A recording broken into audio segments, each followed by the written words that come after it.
Welcome to the Bedrock Way podcast, where we're changing the habits of yesterday by creating the new reality of tomorrow. And Jonathan, do we have a treat for the audience today? My goodness. The audience is going to love my guest, Mr. Chad Lauer. And I'll let Chad introduce himself. And I have his bio, and I have some of his accolades and some of his life experiences, I'll put it that way, that have transformed Chad into who he is today.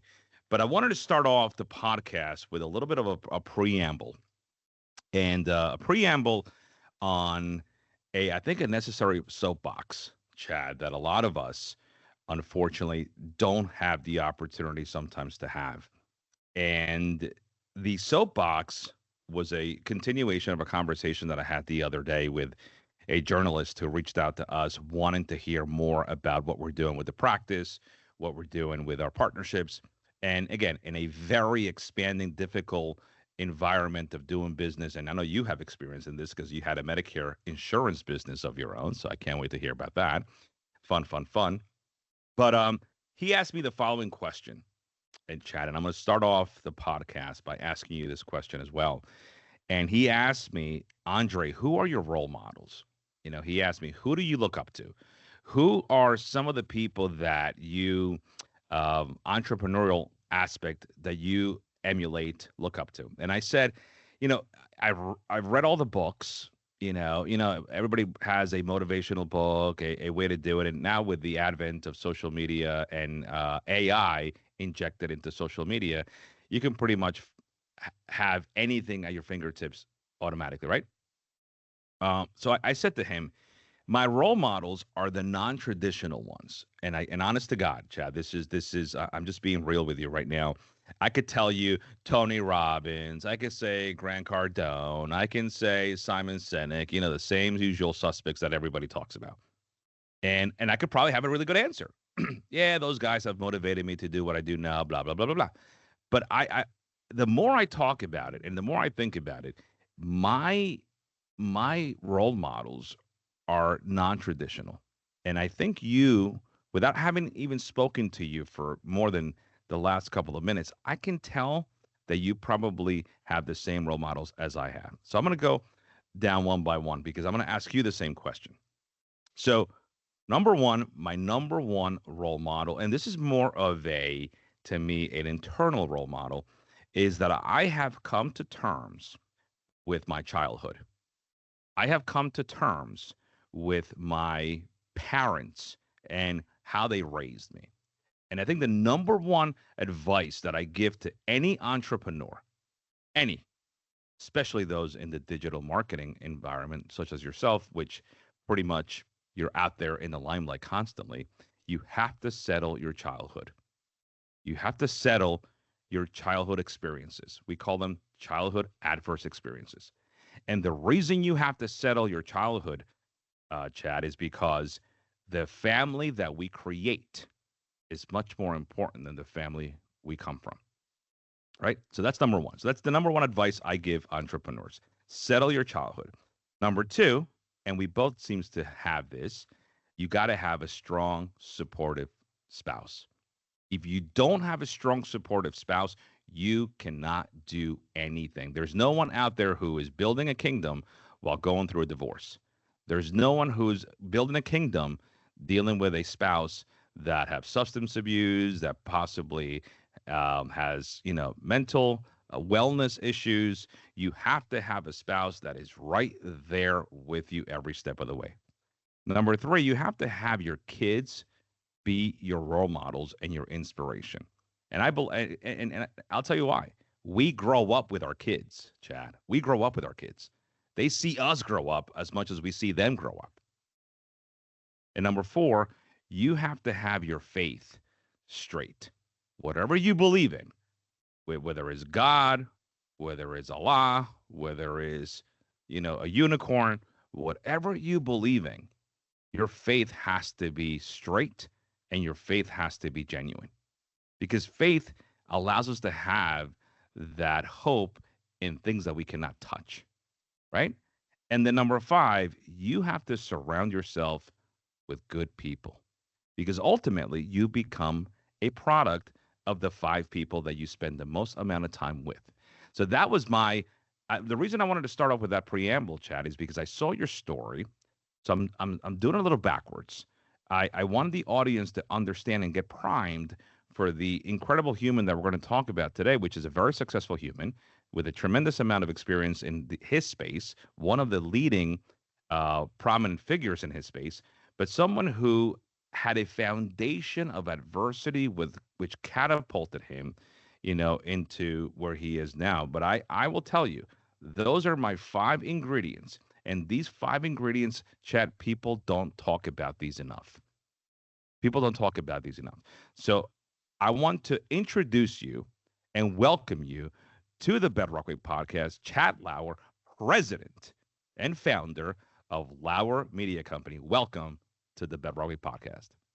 Thanks for having me, Andre. I really appreciate being on here and being a guest. I really do. I love what you guys are doing. I've been following you, listening to a few episodes. So really appreciate the mission, your motivation, your entrepreneurship, and your leadership messages that we get on this podcast. So thank you for having me. I love it. So I'll get right into it. You've had a very, and I'm gonna pretty much excise each one of those points that I posted to the audience earlier. So tell me about your parents. Tell me how you grew up. Yeah, so I'm going to answer your question, and it's going to be not the answer you probably expected or anybody else. I don't have role models. I don't have role models for a few reasons. One is ever since I was a little kid, I kind of realized that people were just people.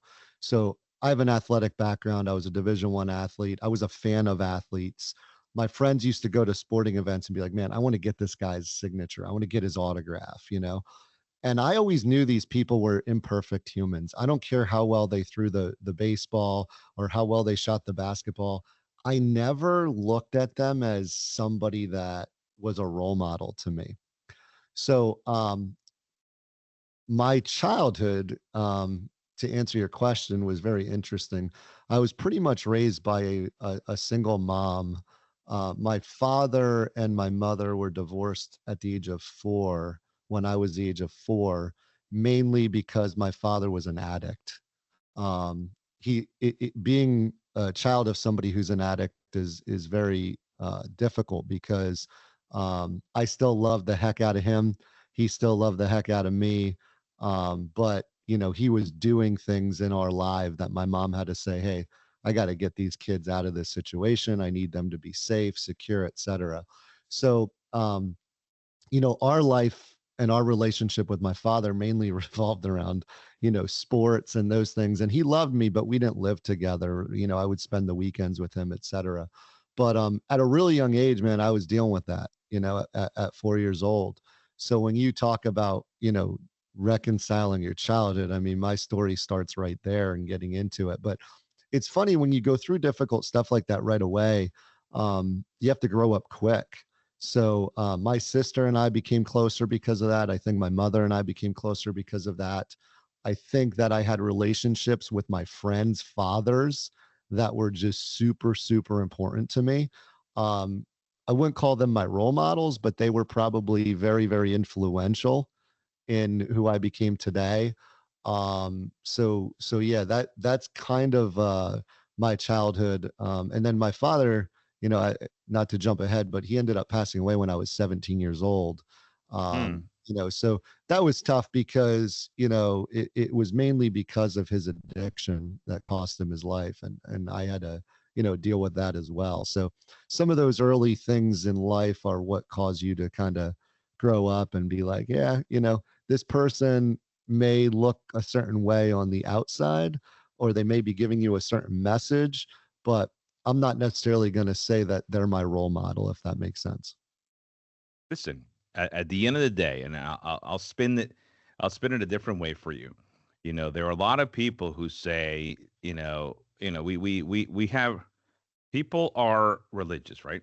So people say, "Hey, I believe in God," and usually The assimilation of believing in God, right? And God is a role model to some people, is that you look up in the sky, right? Logistically, where the person is. And ultimately, God is not up there. God is in here, right? God is in the heart of everybody. And I always say, God is inside you. The ability of us to be able to create life, the ability for us to be able to do the things that we do as human beings. The human body is the most perfect system that exists out there. So again, I think sometimes people just have, to your point, a warped reality about who to look up to. So let's segue into the second point. Tell me about your spouse. Yeah, so she's my high school sweetheart. We met when we were 14 years old. We've been each other's rock since then. We spent a little time apart in college. I was diagnosed with a brain tumor my senior year of college as the team Wow. captain of my college basketball team. She was studying abroad. We were not together at the time. We took a little hiatus. She flew from Ecuador to Danville, Pennsylvania. I woke up and she was there after my surgery. So Wow. that's just a little bit of our story. So we again, high school sweethearts, both athletes. We trained together. We pushed each other. We challenge each other. She is a physician. I am an entrepreneur. We respect the heck out of each other, 50-50 relationship in everything we do. We have four beautiful children, 9, 6, 4, and 2. She actually is a stay-at-home mother right now, which is awesome. I'm very fortunate to have a physician wife that's able to spend time with our kids and prioritize them and do those things. So to your point with number two, I would not be where I am today without my wife. I mean, that 100% is true. And to be honest, I know I didn't get into it, but I'll give you guys a little brief overview of my background. So I met my wife when I was 14. One of my best friends died on the basketball court in the middle of a game at Southern Columbia High School. His name was Calvin H. Henderson. My wife was with me through that, right? 17 years old, my father dies. My wife was with me through that. 21 years old, I'm diagnosed with a brain tumor. My wife was with me through that. 22-year-olds, I'm diagnosed with a rare cancer disorder. She was with me through that. I had kidney cancer diagnosis in 2011, resected in 2013. She was right by my side. 2014, I had the opposite kidney diagnosis, kidney cancer diagnosis. I had it resected at Fox Chase Cancer Center in Philadelphia. She was pregnant next to my bed. She did not leave the entire time. 2017, diagnosed with spinal tumors. She was there for me. 2021, diagnosed with two more brain tumors. She was there for me.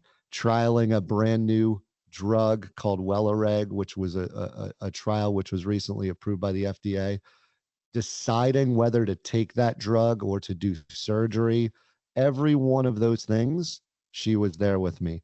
I could not imagine doing life without her. And there's a million other things that I'm not even going to tell you with children and family members and business and, all of those things. And honestly, if we didn't do it together, it wouldn't have been done. So that point that you made to me is super, super important. And I think we take our spouses for granted. They're always our punching bag. But when you actually step back in a conversation like this, Andre, and you start to list the things you've done, man, it's not always easy. It's not always roses and butterflies. It's not supposed to be, right? So the coolest thing about marrying your high school sweetheart, and I know not everybody gets to do that, is I've known her, her family, her siblings since, we've been through it all together. And I don't care if you find your spouse at the age of 40 or 50 or 60 or whatever, like that's your life partner. You got to be prepared. It's not always what you see on that wedding day, right? She didn't sign up to have a husband go through all those surgeries. She didn't sign up to think, is he going to be here with me tomorrow? Right.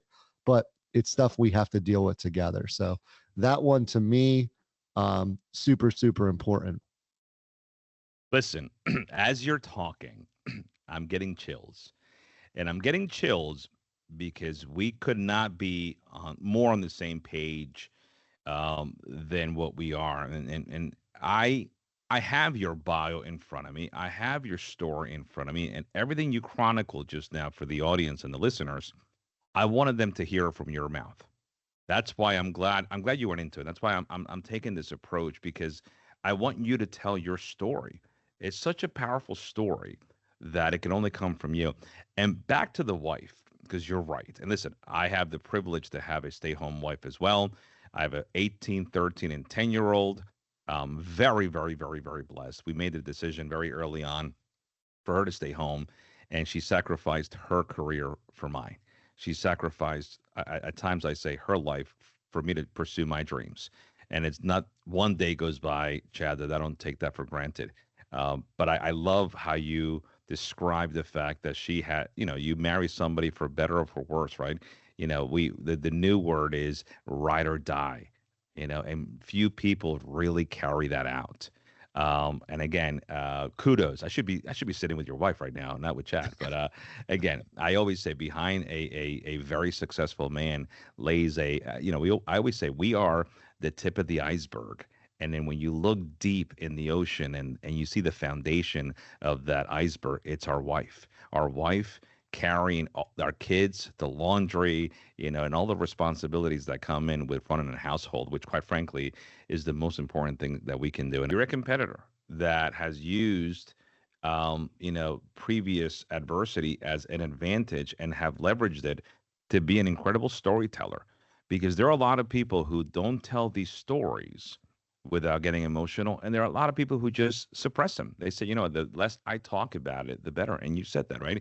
It took you a while to kind of be comfortable talking about it because ultimately for you, you felt a calling that if you talked about it, you might be able to help others who are dealing with the same adversity that you are, but are not leveraging to the advantage that you are. So I give you a tremendous amount of credit for that. I want to read your bio, and because there's some notes that I did on here that I want to highlight a few of the things, but it's to the audience. It's so apropos that Chad Lauer, he uses a Jim Valvano quote, right? And the late Jim Valvano, right, who sat on the ESPYs or stood on the ESPYs and gave a very famous speech, while he was full of tumors everywhere, right? And right now they give the Valvano Award to everybody who, again, has a similar story of you, Chad, and perseveres. So the quote is, how do you go from where you are to where you want to be?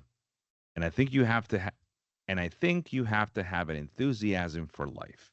You have to have a dream, a goal, and you have to be willing to work for it. My goodness. If that doesn't underscore you, if that doesn't underscore your life, nothing will. Founder and president of Lauer Media Company, Chad is the driving force behind a digital marketing organization that strives to tread a path that melts dependability and innovation in the industry.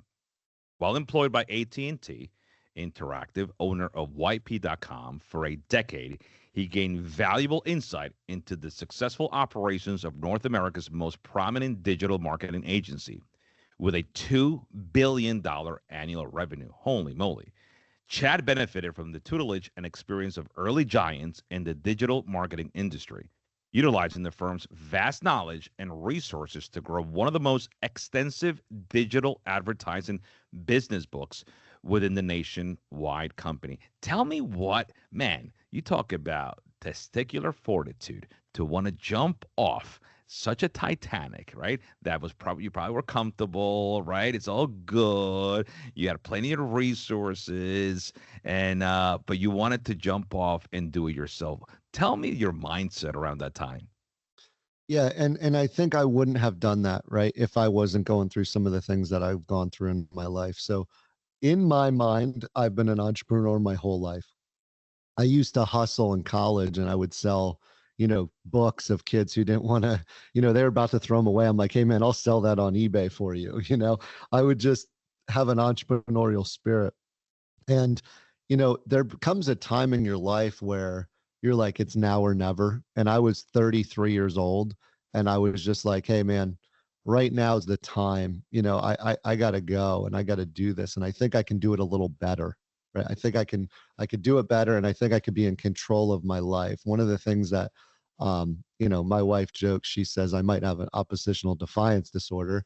I think that I think that I just like to, the competitor that you mentioned earlier, like I want to go and I want to compete.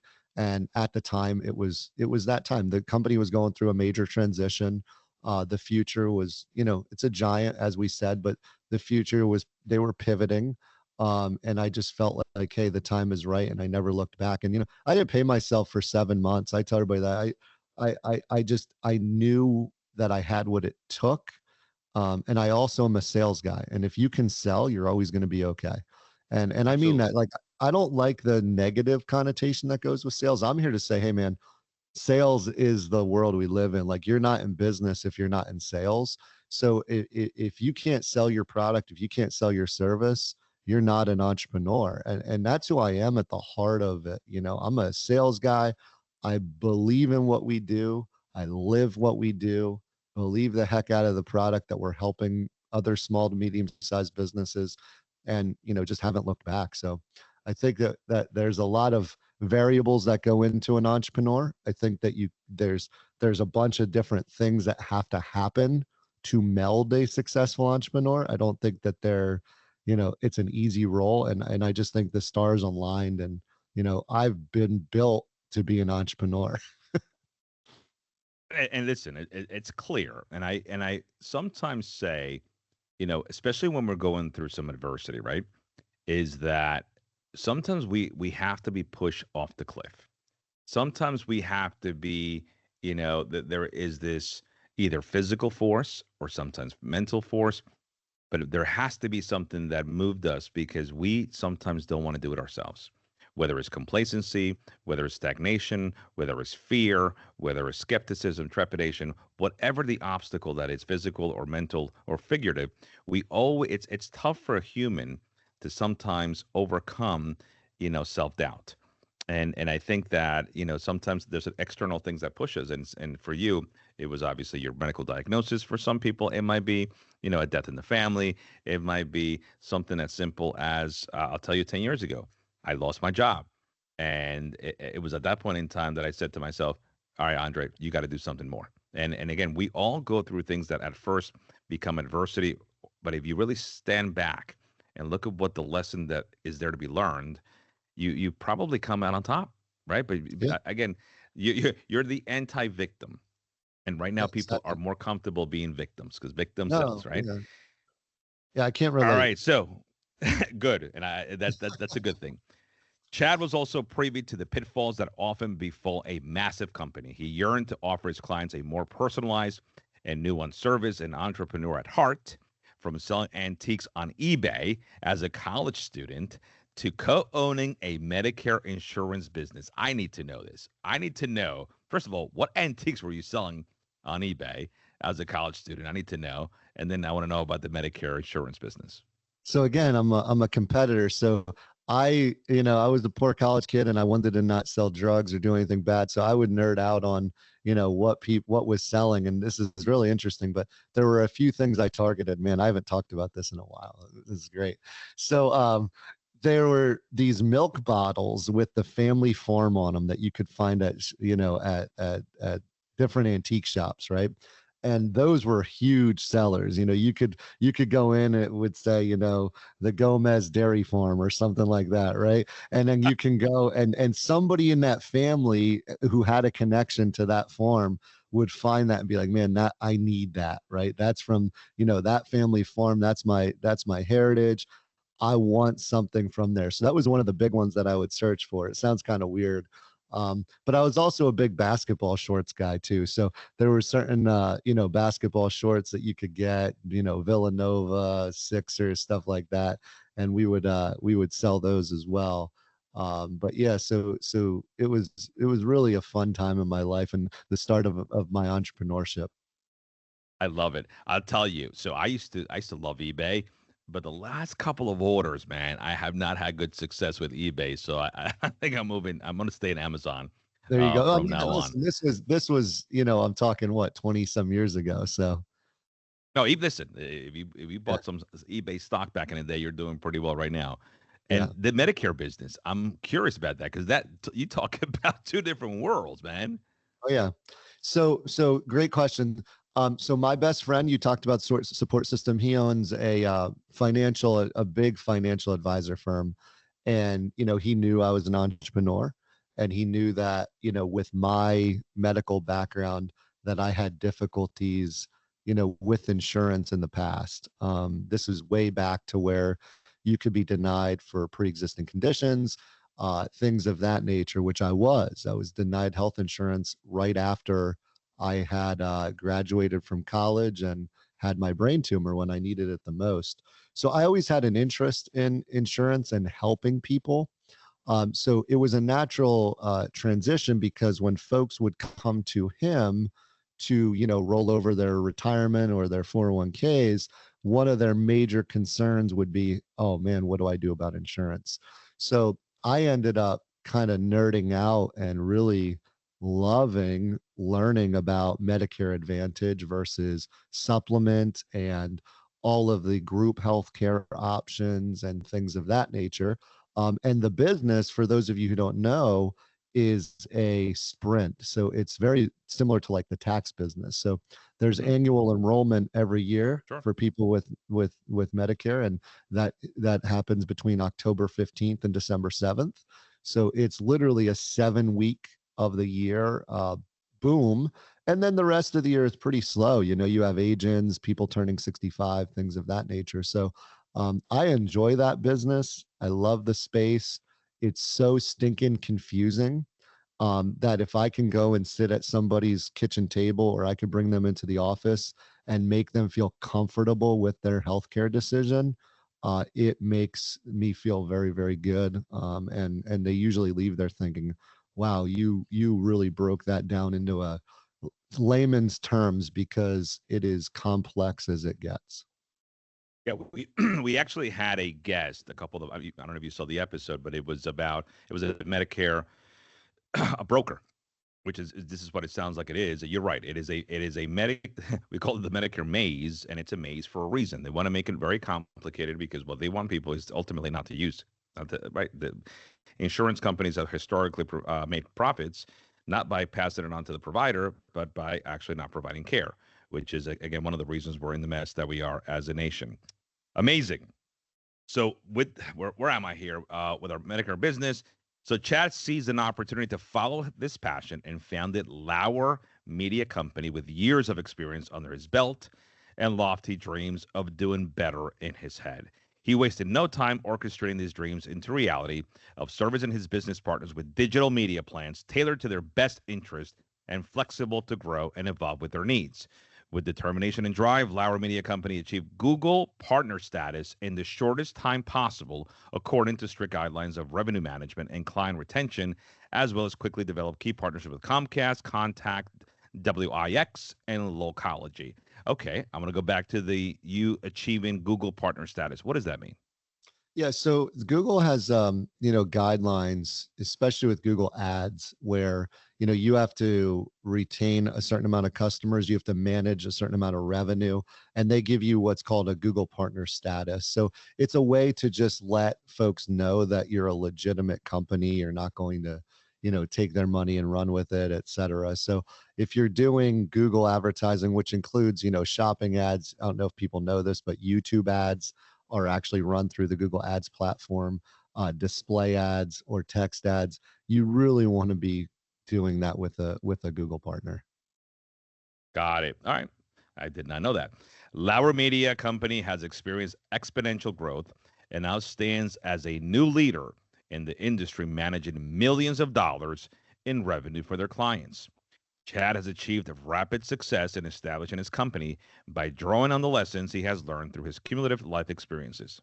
No stranger to overcoming adversity, Chad faced some seemingly insurmountable challenges during his most formative years. He lost a close friend while playing basketball together at age 15, lost his father at age 17, was diagnosed with a brain tumor at age 21, forcing him to miss his senior college basketball season, and received two, not one, two kidney cancer diagnoses requiring surgical resections in 2013 and 2015. Through these challenges, Chad has learned to seize life and all its opportunities for success and joy. He has gained perseverance, grit, and wisdom, all of which he pours into Lauer Media Company daily. My goodness. Chad also learned valuable lessons in communication, collaboration, compassion, and leadership through the positive influence of sport, which offered him both an outlet and a community during his most challenging hours. He scored 1,000 points in his high school basketball career. Again, big merit for those basketball junkies, but also scored essential experience in camaraderie and leadership as the captain of a team striving for success while grieving the loss of a teammate and friend. Chad was also a Pennsylvania state finalist in the long jump. My God, when do you rest? When did you sleep? Earning an athletic scholarship to Monmouth University, but later transferred to Susquehanna University to pursue his passion for basketball. He led his team as a captain for 2 years and leaned on them for support during rehab after brain surgery. The reality of teamwork has been formative to Chad's perspective on life and business. He understands how essential it is to be an enthusiastic and flexible team member and an empathetic and decisive team leader. During his tenure at Susquehanna, he earned his degree in business administration with an emphasis in marketing, melding perfectly with his development interest in serving others, whether in sports, life, or business, helping them to reach their full potential. Man, this gets me all riled up. Love it. Let's go. Married to his high school sweetheart with 4 children, Chad pours passion and perseverance into every aspect of his life. In his free time, which I don't know where you happen to have free time, he golfs, fishes, and dances with his daughters, all with equal zeal. Wow, wow, wow. He feels a calling to better the lives of his clients, colleagues, and his community, whether it comes through business, sports, friendship, or family. I love that weekly date, by the way, that you have. You call it yourself. You call your boys at 12 noon every Wednesday. My goodness. You have to I'm, do I'm it, gonna man. keep. I'm gonna keep. I'm gonna. You missed your call today. Then Yeah. you could have called him today. Did you text Yep. him and say, I got I'll another call date? as soon as we're done here. I'll call as soon as we're done. Believe me. Love it. Um, Chat cherishes every day and will make the best out of the time we have here on this earth. Listen, man, you are a pretty wow. I love this. I absolutely love this, and I have a you list all your. I think even just writing these things down, man. I'm looking at someone who's a great dad, who's a great husband, who has friends, who has mentors, accomplished so much. You have lived multiple lives in the one life, and you're still so young. I mean, how old are you now? I'm 39. I gotta tell you really quick though. My wife wrote that. So I am not a great writer. I am not a great writer. You talked about the support system. She is a great writer. So she wrote that. And all of it is true, but she wrote it. I can't take credit for how well that was written. To answer It's your question, incredible. yeah, and to answer your question, work is my therapy. I tell everybody that, right? Work is my therapy. So coming from a father who was an addict, I realized my sports success actually came from my addictive personality. Okay. I would drink alcohol in college. I would party. I would do everything that normal kids do. And I chose after my brain tumor to stop doing that. I don't drink any alcohol. I don't do drugs. I try to control my addictive personality into things that are good. I still have it, right? I am aware of it. And I'm so lucky that I'm aware of it. But to answer your question, people say that to me all the time. They're like, "How do you have the time to do that?" I want to answer that quick. We launched a new company actually just a month ago. It's called Lauer Sales as a Service. We go in and we actually sell on behalf of our clients. So you could be whatever, anybody in the business to business space. If it's a podcast, we'll go and do outreach to sell ad space. If it's a commercial roofer, we'll go and we'll do outreach to get them their next roofing job. If it's an HR company, we'll go and do outreach to get them their next HR client. And people are like, "Man, how are you doing this?" And I'm like, work is my therapy. And I want to leave this leadership topic to your listeners. Um, you can't be a leader and do everything in the business, right? So people, it looks like I'm busy, right? It looks like I'm busy. I'm not stinking busy, right? I delegate, I organize, I motivate, and I make sure we're on the right path. But I am not working in the business with all of that busy work every single day. It's impossible for anybody You to do it. can't. You can't, right?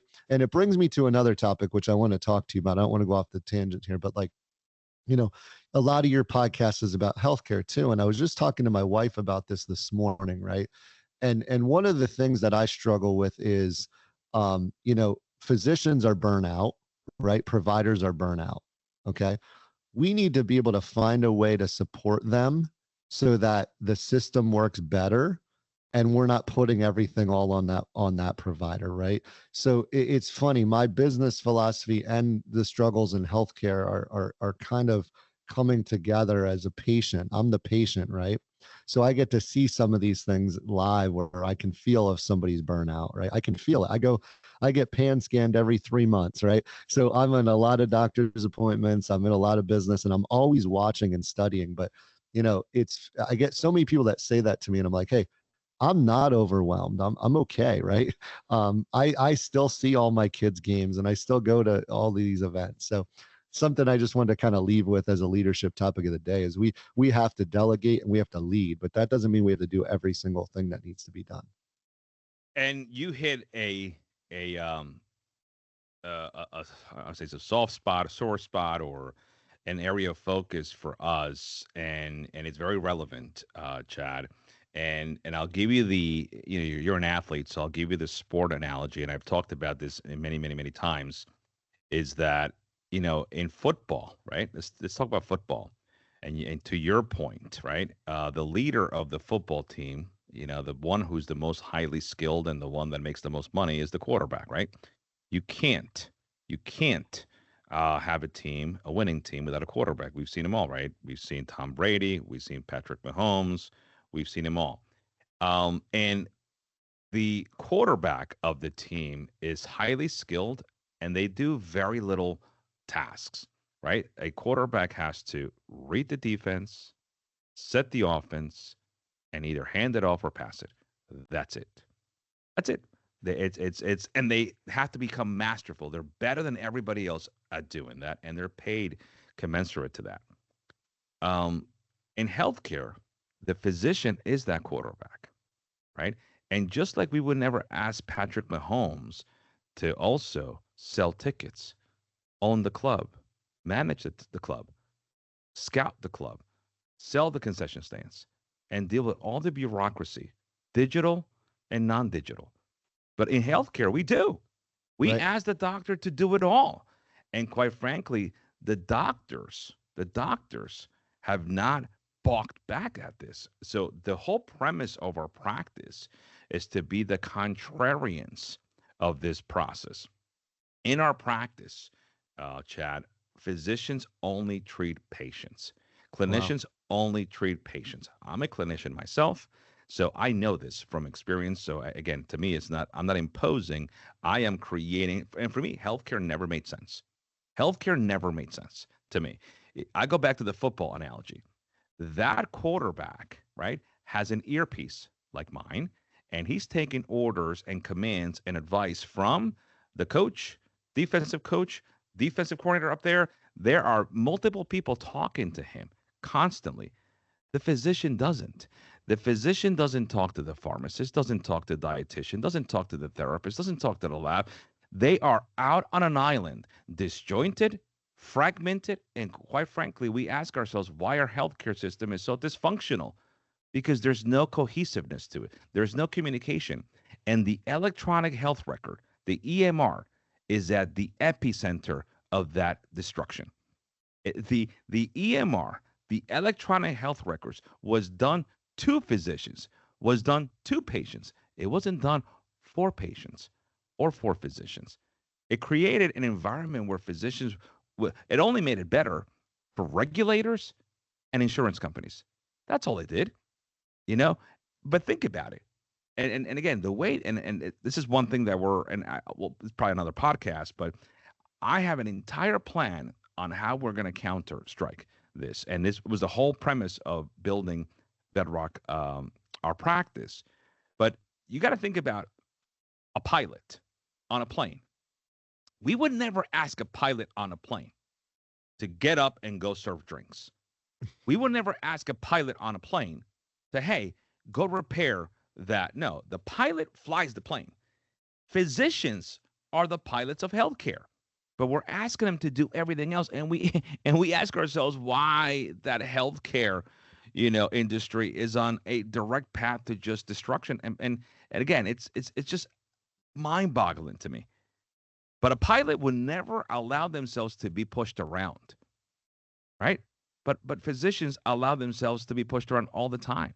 So believe me, we can go on this forever, but the very premise of our practice is to be the contrarians, the disruptors, the antithetical ones that have critical thinking and said, wait a second. Healthcare is unsustainable. Medicine is unsustainable in this trajectory. And we got to do something different. And I have some big, big plans that we can talk offline about them. But you're spot on. And again, it doesn't take a rocket scientist to understand the problem. What unfortunately what people have done is that they are very, very, very, very much afraid of change. AI, for example, has been something that has evaded healthcare for so long because physicians think that they're going to be replaced by AI. And instead of saying, you know what, AI is only going to make me better, you use AI all the time to make your digital marketing campaigns stronger. But physicians don't. So again, it's mind-boggling to me the reality that we see out there. But I'll tell you, we have a solution, and I'm maybe we'll re-engage in that later on. But I got a couple of things I want to talk to you about. You're a basketball guy. You're a basketball guy. Yes, sir. Again, I would be remiss if I don't get again a little rapid fire here on people who I'm trying to solve these issues. And since at 12 o'clock on Wednesday, you'll be talking to your boys. So let's channel that right now. Jordan or LeBron? Jordan all day. LeBron or Kobe? Kobe all day. Shaq or I- Olajuwon? Shaq all day. I need to explain myself after we're done, but go ahead. Keep going. Magic or Curry? Curry. Brunson or Anthony Edwards? Brunson. Oh, yes, yes. Good answer. And then I was going to throw this. I'm a huge Brunson fan. So. Oh, me too. I'm a Knicks fan. So that's why I love my Knicks. How about Knicks and Sixers? Sixers.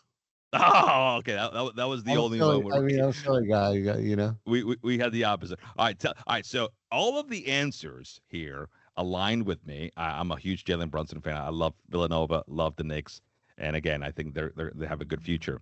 But LeBron and Kobe, and I agree with you. I don't see there's only one reason why. There's only one reason why. So I will tell you, I am a huge LeBron fan. So everybody's like, oh, he took Jordan, he took Kobe, right? I am a massive LeBron fan. In fact, I think he plays the game the right way. I think he's a leader. I love the way he passes the basketball, all of those things. But there's been times, and I know somebody's going to give me the stats on his game-winning shots and all this other stuff, but there's been times where in the clutch, I'm like, I need you to take over and I need you to be the killer, and it just didn't happen. And those other two guys that I mentioned, you never had that issue. You never had it, right? So it's not even the fact whether he did or he didn't. It's the fact that I wanted him to try to do it. And there's something inside of me that wants the ball at the end of the game every single time, right? And that's the only reason why I picked those other guys, because they were not giving up the ball in that situation. That's it. It's that simple. I love it. I love it. So let's switch gears a little bit. I just wanted to hear your perspective on that, because it sets up a little bit of foreshadowing for me on the episode. But I wanted to really switch gears and get comfortable around in obviously a concept which you live daily, and I would assume is the marksmanship that founded Lauer Media Company, and that is the current world that we live in, that everyone, you said, I'm a salesman by training, I'm a sales guy by training, or just inherently, every salesperson is a good storyteller. Every salesperson is a good storyteller. And I don't think that you can survive right now in the world if you're not a good storyteller. So I want you to tell my audience, from someone who's built a growing dynasty in the media world and in the visual centric world of TikTok, right, where people are absorbing 10, 12, 14 seconds of micro content daily, and people are looking for the likes and all the SEO campaigns and all the geofencing and all the other stuff that people do fancy on digital marketing. But why is storytelling so important? And the caveat to that is, why aren't more companies doing it? Yeah, I mean, we are, it's innate. We want to hear stories, right? It's human nature. Also, I think you need to paint the picture so somebody can see themselves in that story, right? I mean, that's how you were able to kind of set the stage for what your product or service has. The other thing is, and this is one of the biggest things, I have a really strong belief in this, is sales has to be what's in it for them, not how great you are. And you need to put them in that story. So one of the things that really drives me nuts, and I get probably 40 solicitations a day, right? From different people trying to sell me their product or service. And, I'm over here and I lead what we call a sales organization. That's what we do. And it's always like, hey, we're the best this, we're the best in this space. I'm the best SEO guy. I'm the best video guy. I'm an award-winning, home healthcare business. I'm an award-winning PT. I'm this. No, that's not what it's about. It's asking them a question about their pain point and then allowing them to tell you how you, or allowing yourself to tell them how you can solve that pain point. So one of the biggest things that sales organizations struggle with is they can't wait to tell you about how great they are. And to be honest, nobody cares. Nobody cares about how great you are, right? They're only thinking about themselves. It's funny. I say this all the time. Even when I've been through these major health scares, right? The end of the day, right? Somebody's gonna be like, hey man, I'm really sorry you went through that. But 2 seconds later, they forgot about you and they're on to their own day, which is fine, right? But they're on to their kids and their family and their job and their fitness and their whatever their life is. So we get into this thing and we're like, nobody really cares. Nobody cares about what you think. Nobody cares about what you're doing. Nobody cares about how great you are. They're not thinking about you, right? All they care about is that you're solving their problem. And I think that's the biggest thing is we need to tell stories about how we've solved a person just like them. We've solved that and we have a story to tell about how it changed their life and they can put themselves in that story. So to your point, it's one of the probably most important aspects of sales that people are missing. And so with that being said, which I completely agree, people really don't, any aspect of life. If you go to the doctor, right, they have to diagnose you, right? And how do you diagnose someone? You ask questions. I mean, if you go to a good doctor, right, you ask questions, you review labs, and you get that person to subjectively tell you what's wrong with them. People tend to think that physicians have it, some type of, clairvoyance in their power to tell you what's wrong with you. No, they have experience and they also know how to put, two and two together. Same thing when you go to a mechanic, right? Mechanics, my car's like, okay, so they go in from experience and they listen to your car and they diagnose what's wrong with your cars. And to your point, they solve a problem. But people who don't solve problems but are yet so popular are a lot of modern day influencers, right? So who are telling you how great they are, right? And still have a gigantic following and they capitalize from clickbait and all this other stuff, right? So how do you explain to someone who, again, like the Kardashians of the world, I don't know what problems they've solved lately, other than keeping people stuck to in front of a television, right? But how do you tell the entrepreneur, the young entrepreneur who's trying to engage you guys or trying to get social media presence? And I see that most people are trying to take the influencing route, right? Which is look at me, look at me, look at me, rather than, and I agree with you, the one that is the problem solver, the one that is creating, again, an alleviation to the pain points of the audience. How do you distinguish between the two? Because again, people tend to buy from people not necessarily that solve problems, but people tend to buy from people that are popular. Yeah, and I think there's a great distinction here. Okay, creating a brand and the sales process are totally different, right? So let's talk about the Knicks versus the Sixers. When you see an ad for that game, is it the Knicks versus the Sixers? No, it's Brunson versus Embiid, right? When you see an ad for the Eagles versus, the Chiefs, it's Hurts versus Mahomes, right? So I think the answer to that question is those folks who are influencers and who are doing that are creating a personal brand, which has happened for all of time, right? The NBA, they made Jordan. The NFL, they made Brady with big dollars behind it by focusing on them, saying, look at this guy, their success, etc. In fact, I even struggle with a little bit in the golf industry because the PGA Tour made guys and then they left, right? And then if you've noticed, they've kind of disappeared. We don't hear about them anymore. So there's two distinctions. And in advertising, it's very clear. I call it directional versus creative. So if you go to Google and you type in, I don't know, AJ1s, you want a pair of Air Jordans, right? You are going to get ads of people or businesses selling Air Jordans.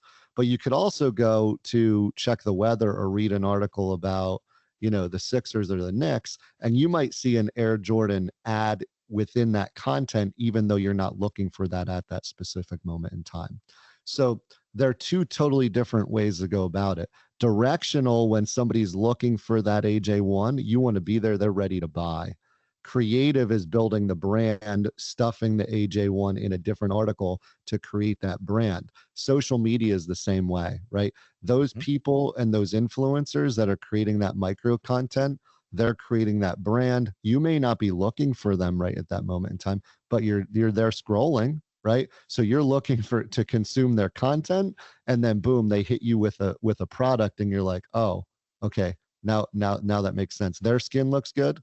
Maybe I want that skin, maybe my skin should look that way too. So they're still telling a story, but they're telling it in a way where they're building a brand. I hope that makes sense, but there is a little bit of a differentiation there.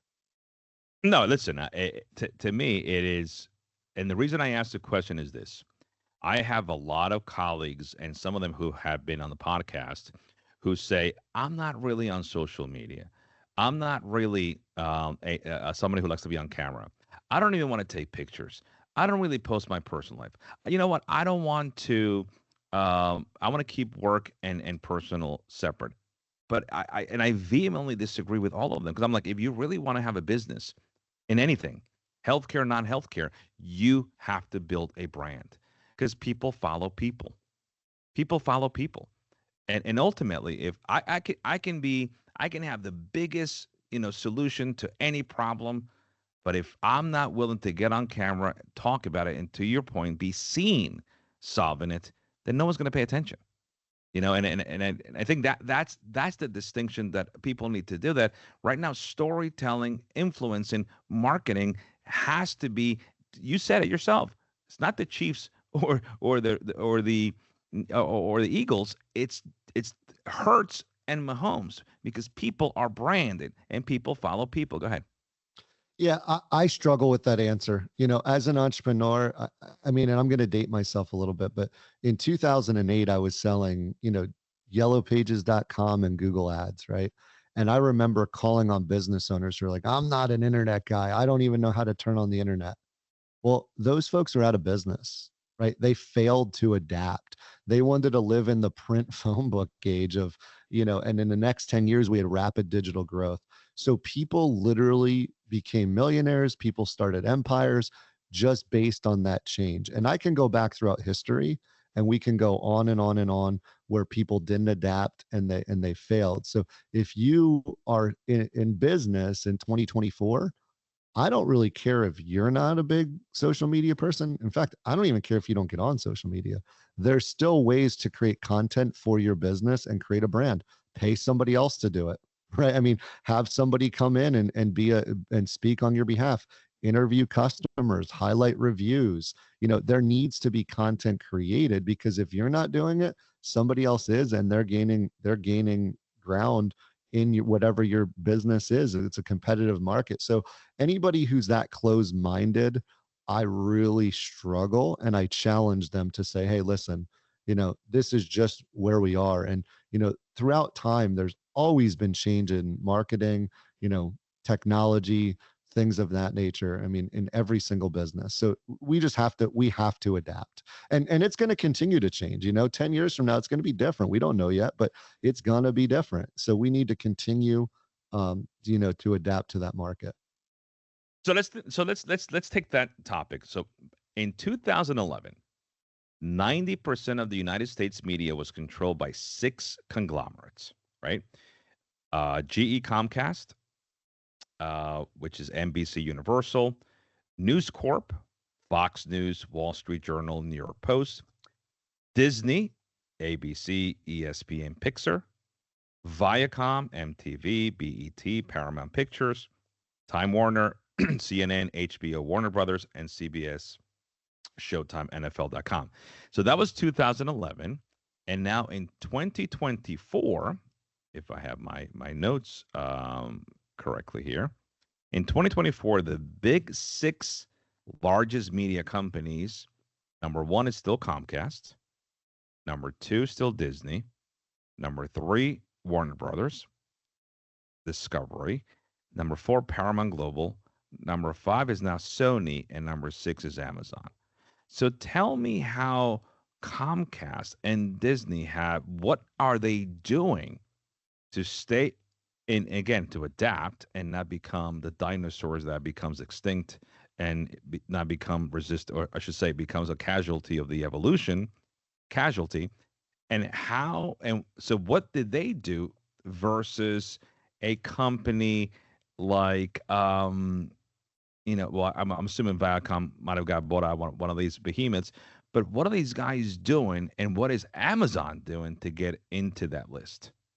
Yeah, I mean, if you've noticed, they've adapted more than anybody else. Everything's streaming now, right? If I go to watch Thursday night football, I had to go download Prime. I had to pay Amazon. for it. Yep. And the NFL, made a massive deal.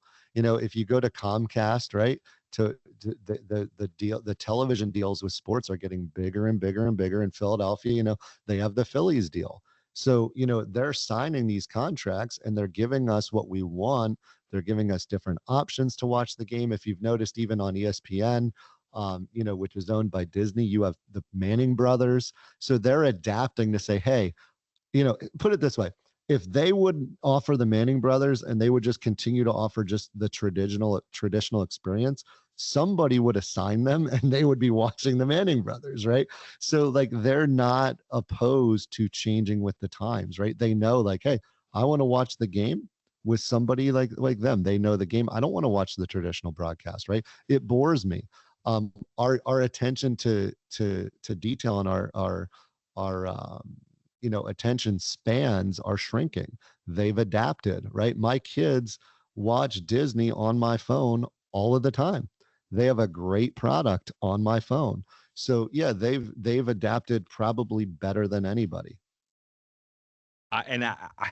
It's so funny that you mentioned that because, again, recently, and I said this to a colleague of mine, Travis Kelce.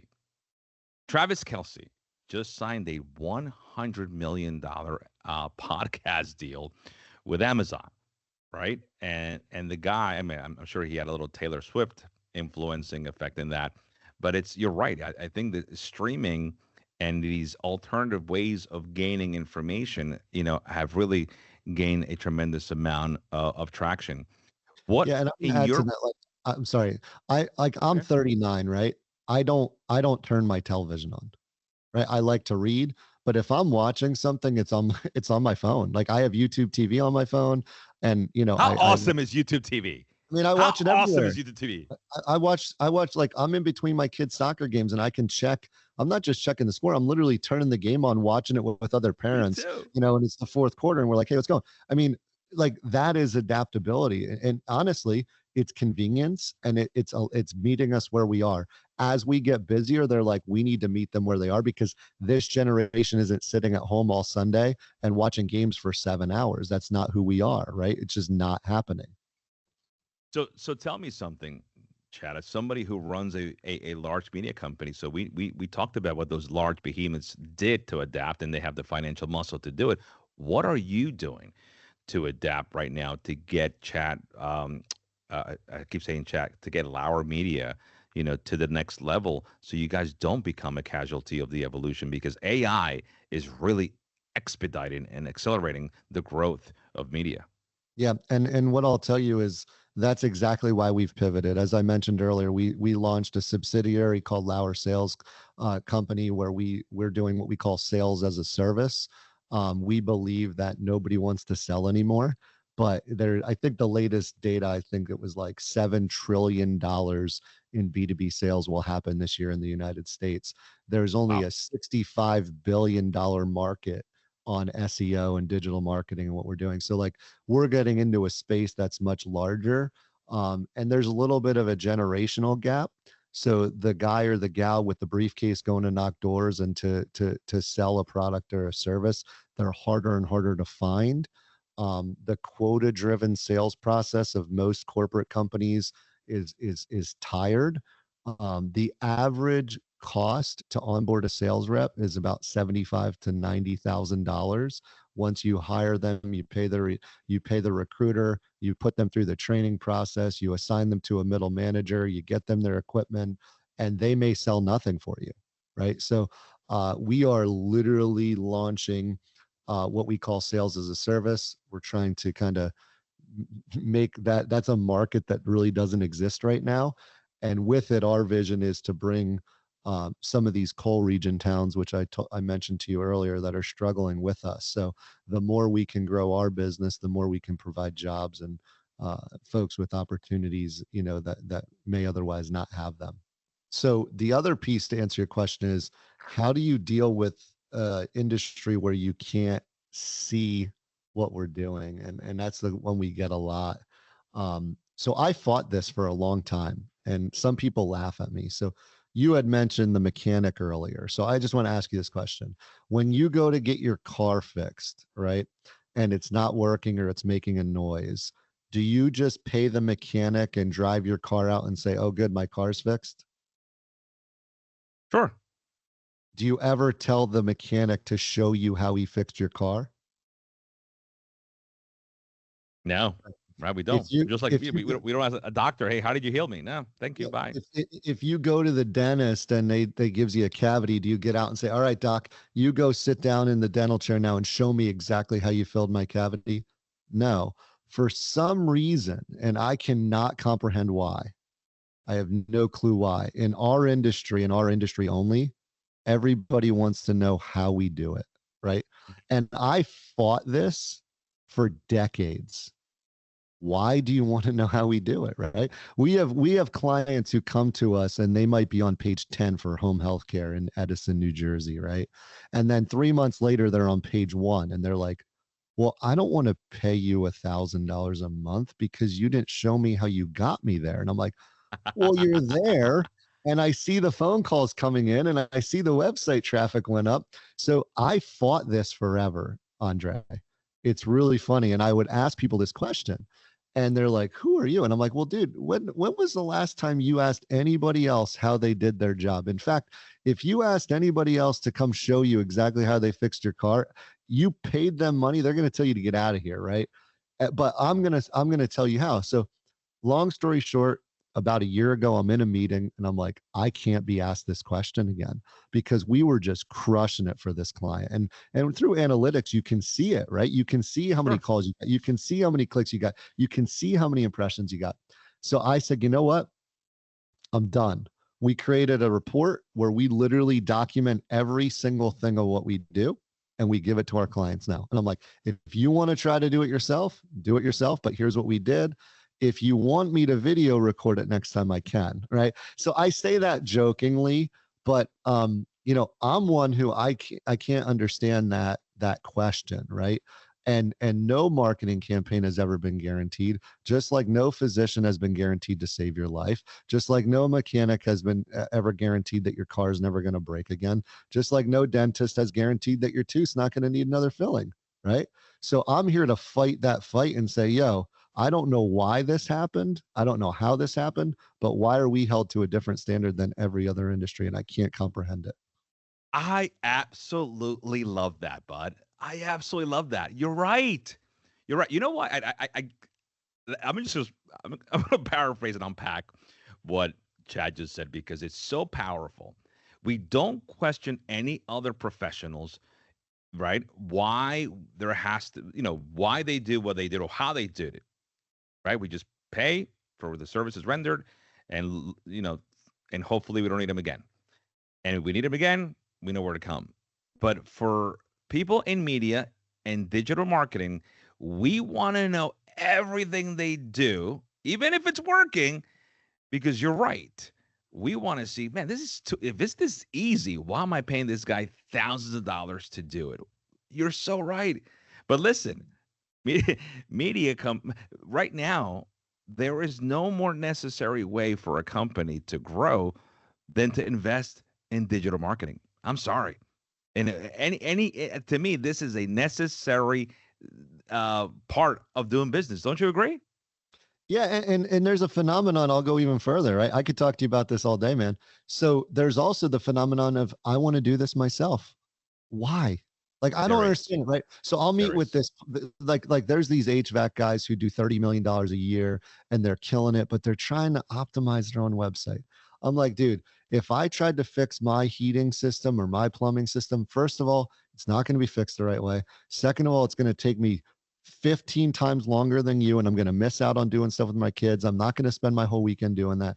And you're going to have to come out here anyway. So why are you trying to do your own marketing campaign? Again, it's just me fighting it. I don't fight it anymore. I just ask those simple questions. But if you want to sit across from a meeting with me and tell me that in 2024 there's no value in digital marketing, I'm going to call you crazy. The other thing I'm going to tell you is there's value in impressions. I, as a digital marketer, used to discount impressions. I was a clicks guy, I was a conversion guy, all this other stuff.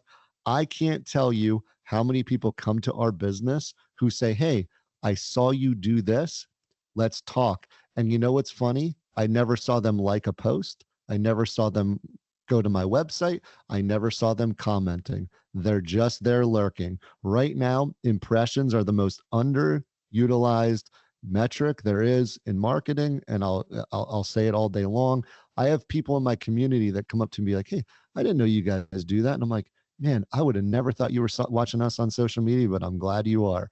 So we need to get out of the mindset that you need this tangible click or this tangible phone call or this tangible form fill. And we need to say, listen, impressions, eyes, and views are what we need. And go back to your question about Disney and those other mega brands. They advertise just as much as everybody, or they advertise more than everybody else, and everybody stinking knows who Disney is. So I think to answer your question, it's all a mindset that needs to be changed and coached, and maybe I'm the one that needs to tell you the story, but if that's the case, I'll be glad to tell it to you.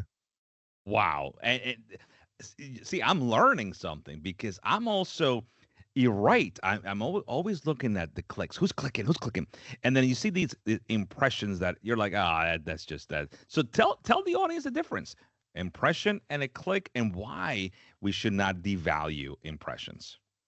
Yeah, great question. So an impression just means a view, right? So on any page or any mobile device, right?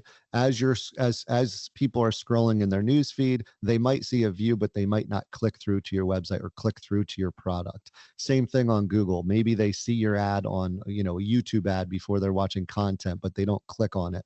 That's still a valuable thing. So the difference is a click is when they take action and they go through to your specific site.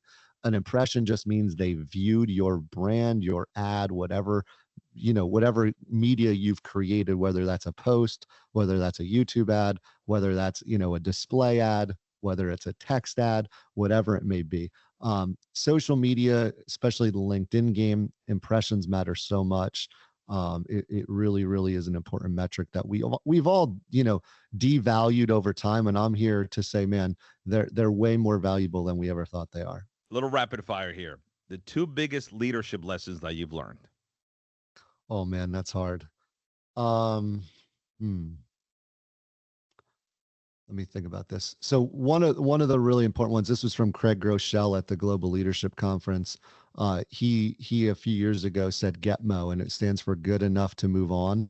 I think that in my business and in most businesses, there's paralysis by analysis, trying to get to perfection, and sometimes you just have to get with it. So I tell my team, we're going to get to 80%. Then we're going to come together and we're going to try to get it to 100%, but we're not going to spend an extra 20 days trying to get it from 95% to 100% unless we absolutely have to. So I think good enough to move on is a really, really, really important one. And you can't give too much recognition. I think that in any culture, we need to, you know, give, if we think we're giving recognition, we need to give more and more and more and more recognition because it really, really matters. And we need to recognize people. An email that says, "Hey, I'm proud of you," a text that says, "I see you," means the world to people. One of the biggest things in healthcare, and I'm not even in healthcare, by the way, but I have a lot of friends in it, is people will feel burnout because they feel like they're not seen. There's multiple shifts, there's patients flying in and out, they're doing their best, but nobody comes up and says, "Hey, Andre, I see what you did today, man. I see that you were double booked and you handled it. I see that you had a lot of really tough cases and you handled it." Our business is the same way, man. We get an angry customer, we get somebody who is upset, or our team members are dealing with something, we need to go and recognize that they're dealing with that. Love it. Your most successful strategy and your least successful strategy, business wise. Yeah, so oh man, this is a tough one. My most successful strategy. Let me think about that one. Something that you did and you were like, boom, exploded. Yeah. And then something that you did and you're like, bleh. Yeah. Um, well, I think the most successful strategy right now with sales as a service, and I don't want to get into too much of the business model, but we are really booming there, and I think it's because we have like an incentive from our clients that is commission based, meaning if we perform, they will compensate us accordingly. I think a lot of times we were undervaluing ourselves, so that's probably the most successful thing that we did. Where we've fallen on our face, um, again, I think I was struggling to, it kind of goes back to our conversation earlier. Um, I was holding things back and I needed to be transparent sooner, right? I think that kind of hurt us in some spaces where, I was fighting the person that said, "But what did you do for me?" And I was fighting them saying, "What kind of question is that?" And it came across probably as arrogant. And I probably should have said, "You know what, Mr. Customer, here's what we did. I hope you see the value in it. I have nothing to hide.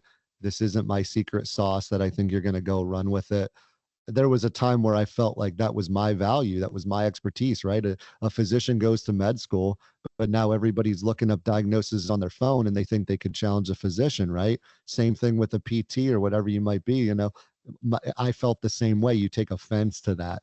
And I think as physicians or as PTs or as business leaders, we need to realize that these people have all the information at their fingertips on this little device, and we need to just be more transparent and say, "You know what, here's the information, here's what we did. If you want to interpret it, I can help you, or if you can't interpret it, I can help you." And I needed to be more transparent in that, and we probably would have, we would have not lost a few clients that we did. Couple more questions. What are the biggest challenges that you're facing right now from a company standpoint? Yeah, so we need to scale quickly. My challenge is, do I go after VC money? Do I go after private money, or do I continue to try to scale on our own? It's a good problem to have, but we're at that point where, we're growing quickly and we need to scale quickly before, one of these behemoths comes in and tries to do what we're doing. But that's something that I'm learning. I've never raised money before, so I'm in the learning process. I have a few mentors I'm talking to about that, but great question.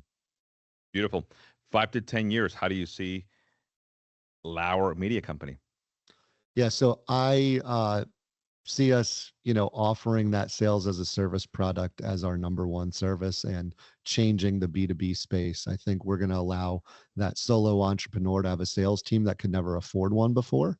I think we're going to go in and we're going to disrupt those companies who are, hiring 20 reps just to fire them 3 months later and keep one of them. We're trying to really disrupt that space. I hate that culture. I think you people's families on the line. You're not giving them enough resources, and then you're firing them and throwing them out on the street after 3 months of not hitting a number.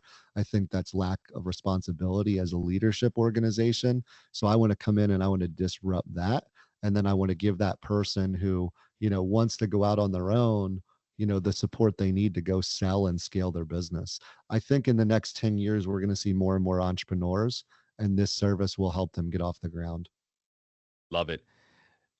What would you tell the aspiring media company entrepreneur that is you, day one of launching Lauer Media? What advice would you give that person? One, you need to build a great team around you. You can't do it on your own.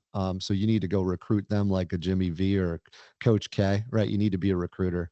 And you need people to trust you and you need to trust them. So that's number one. And then number two is you need to always be able to be selling. If you stop selling and you don't have the ability to sell, you start to lose control over the business. If you can go get a client, you're never going to be, in trouble. I love it. And if you could go back to a 12-year-old Chad, what Mm. would you tell him? Hang in there, brother. It's uh, you're gonna go in for a ride. yeah, hang And in what there. is next? What is next for Chad? Yeah, I mean, like I said, next for me is continue to build this business. My dream has been to buy a golf course. That might be in the future. Oh, Um, wow. so that would be more of a fun project, But yeah, so I want to continue to give people opportunities. I want to continue to spread messages of positivity. I want to help our community. I want to help our kids, and yeah, hopefully continue to have a healthy battle here and change people's lives. Listen, I don't think you're gonna have any problem doing everything you're doing. And I'm gonna wrap this up in a couple of ways. I've been taking notes the whole time listening to you speak. I think the audience has heard a gentleman who is not going to be deterred of his mission, and something tells me that you're gonna hit everything that you want to accomplish and more. I think I kind of classified you as a competitor early on, someone who again competes, whether in life, basketball court, at home, in business. You and again in a very competitive atmosphere. You just are someone who competes at life, and a tremendous champion, someone who again wants to win and sometimes just wants to learn, right? And wants to learn and surround himself with good friends, good family, because ultimately a loss doesn't define you, but how you bounce back from that loss is really what it's all about. But I'll give you a couple of I'll use kind of the basketball lingo because that's what you're used to and that's who you are, right? And it's when we're in basketball and we're playing basketball, and you mentioned LeBron, you mentioned Jordan, we mentioned Kobe, we mentioned Jalen Brunson, all these guys, no one scores every time they go up to the basket, right? Most of the time you get rejected, right? Most of the time either you shoot a ball doesn't go in or someone comes and stuffs the ball and you're rejected. But it is how that athlete comes back, right, with what I call that killer instinct that allows them to create and hopefully do the slam dunk, right? And the slam dunk in life, the slam dunk in the basketball court is really the highlight of both of those arenas. But I will tell you, the person who delivers and creates that killer instinct is the person who has been at the doorstep of death because you stop taking everything for granted. And I think the person that I'm looking at right now is that person who does have that killer instinct. I don't think you're a salesman inherently. You are a closer. Closer. You are someone who is going to, no matter how many times you get rejected. You know how many times you might, hit the backboard? No matter how many times you have 3 or 4 defenders on you that might be taller than you, stronger than you, tougher than you wanted more than them. And ultimately, a good salesperson with a good killer instinct ultimately wants it more than everybody else. I call them a gladiator. And I think you are a gladiator in life. You have that killer instinct. You have emboldened yourself to have the proverbial slam dunk. And I can't wait to continue to see that ascent in your professional career, just like you have ascended in your personal life. And I give you a ton of credit because I think you are. I'll be completely candid, Chad. I never, when Coda, your colleague, when I engaged them a couple of months ago, and I said, "Wow, I love what you're doing on social media. Come and tell my audience what you're doing," because I do think that, to your point earlier, we need to not tell people how to do this, but we need to tell people that they need to do this, right? And his immediate response, I don't know if Coda told you this, he said, "No, you need to hear Chad's story. Chad is who you really want to hear. Chad is really the person who has a story," which was very noble of him. But now I understand that response. It never made sense to me because people pay for the exposure that we give him on this podcast. People pay for to have, we have a tremendous amount of views. I mean, we're on all the platforms, YouTube, all that good stuff. And we have a really good thing going, and we spend a lot of time doing it. But the fact that he was willing to relinquish this space to you, I think, is what really underscores your culture. You have a culture of selflessness. You have a culture of humility. You have a culture where people respect the mission that you have built around them. And that's what family's all about. Family puts others in front of themselves. And you have a team that does that. And for that, I give you a tremendous amount of credit, because to me, changing other people and that inherent thing that we have, which is to be selfish. A 3-year-old is not sharing, right, with someone else. A 3-year-old is taking.